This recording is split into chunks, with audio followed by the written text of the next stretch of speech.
लोकनाट्य कला केंद्रातील नर्तिका पूजा गायकवाडीच्या घरासमोर लुका मसलाचे माजी उपसरपंच गोविंद बर्गे यांनी स्वतःवर गोळी झाडून जीवन संपलं होतं। या घटनेला कारणीभूत ठरल्याच्या आरोपावरून पूजा विरोधामध्ये वैराग पोलीस ठाण्यात गुन्हा दाखल करण्यात आला आहे।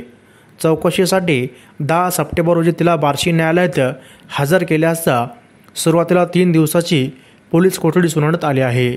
यावेळी वैराग पोलिसांनी 5 दिवसाची कोठडीची मागणी केली होती, मात्र न्यायालयाने फक्त 2 दिवसाची कोठडी मंजूर केली आहे।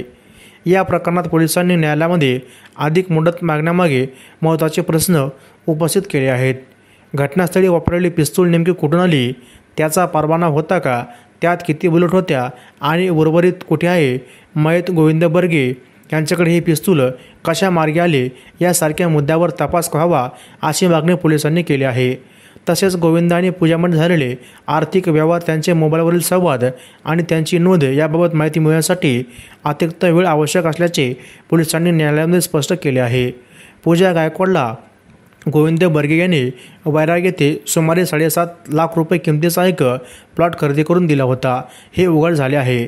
ज्यावेळी सदर प्लॉटची खरेदी करण्यात आली त्याची रजिस्ट्री खरेदीच्या कागदपत्रामध्ये गोविंद बर्गे यांनी साक्षीदार म्हणून सही केली आहे।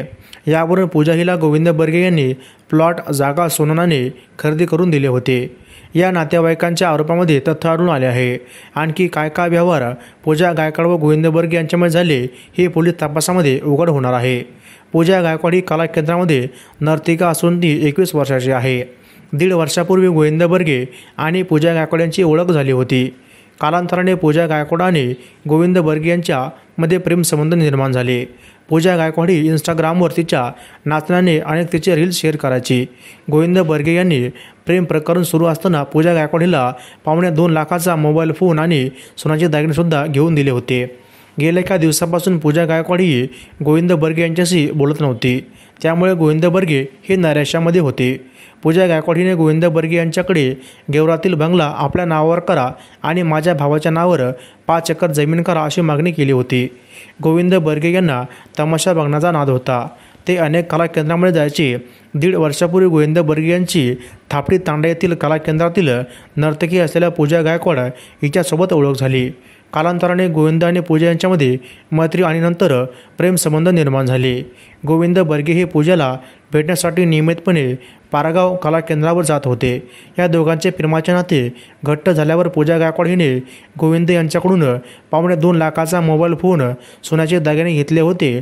गोविंद बर्गे यांनी पूजाच्या नातेवाईकांच्या नावावरही काही जमीन केली होती, परंतु गेल्या काही दिवसापासून या दोघांमध्ये काहीतरी बिनसले होते। पूजा गायकवाड हिने गोविंद यांच्याशी बोलणे टाकले होते। तिने गेवरातील बंगला माझ्यावर नावावर करा आणि माझ्या भावाच्या नावावर 5 एकर शेती करा असा हट्ट गोविंद बर्गे यांच्याकडे धरला होता। आपली मागणी मान्य न केल्यास मी तुमच्यावरती लैंगिक शोषणाचा गुन्हा दाखल करेल अशी धमकी पूजाने गोविंद बर्गे यांना दिल्याचे समजते आहे। या सगळ्यामध्ये गोविंद बर्गे प्रचंड दुखावले गेले होते। प्रेमात फसवणूक झाल्याने ते नैराश्याच्या गर्गेमध्ये ढकलले गेले होते। गोविंद बर्गे हे पूजाला अनेकदा फोन करत होते, मात्र ती त्यांचा फोन उचलत नव्हती, त्यांच्याशी एक शब्दही बोलत नव्हती। सोमवारी मध्यरात्री ते पूजा गायकवाडीचं सासुरी येथील घरी आले होते।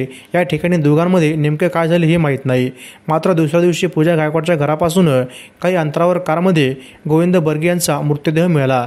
कारचा दरवाजा लॉक करण्यात आला होता। पोलिसांनी कारचा दरवाजा उघडला तेव्हा आतमध्ये ड्रायव्हिंग सीटवर गोविंद बर्गे यांचा मृतदेह होता।